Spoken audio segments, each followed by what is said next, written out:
ఛీ.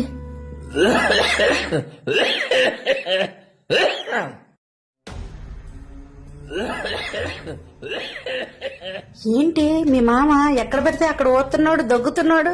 ఆ లోట చూడు ఎట్ట కరిపించుకుని తాగుతున్నాడు. ఛీ దరిద్రం. ఆ లోటతోటి నువ్వు తాగాలి, నేను తాగాలి, పిల్లలు తాగాలి, మళ్ళా అల్లుడు గారు తాగాలి. ఛీ ఎట్లా భరిస్తున్నావే తెల్లే.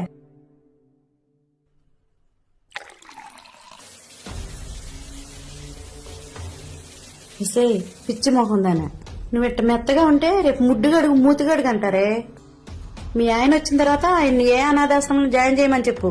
జీవితాంతం నువ్వు ఆయన చారి చేత కూర్చుంటావా ఏంటి?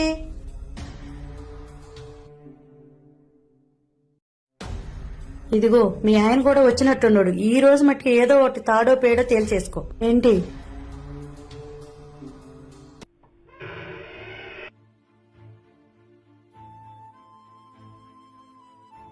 అసలు నా వల్ల కాదండి. ఇంట్లో ఒక్క క్షణం కూడా నేను ఉండలేను. మీ నాన్నగారు ఎలా పడితే అలా మాట్లాడుతున్నారు. ఎక్కడ పడితే అక్కడ ఊసేస్తున్నారు, ఎక్కడ పడితే అక్కడ దగ్గుతున్నారు, ఎలా పడితే అలా ఊస్తున్నారండి. ఆ మంచినీళ్ళు గ్లాస్ తో తీసుకుని నోట్లో పెట్టుకుని అలాగే తాగేస్తున్నారండి.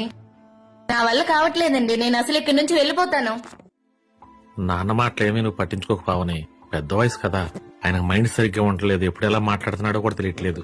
కొంచెం నా కోసం ఉపయోగపట్టు పావని. ఏంటండి ఓపిక పట్టేది? నా వల్ల కావట్లేదు. ఒక్క క్షణం కూడా ఇక్కడ ఉండలేను. నా పుట్టింటికి వెళ్ళిపోతాను. ప్లీజ్ పావని, అర్థం చేసుకో పావని. అలా మాట్లాడకు పావని. వాళ్ళు మనతో ఎంతకాలం ఉంటారు చెప్పు.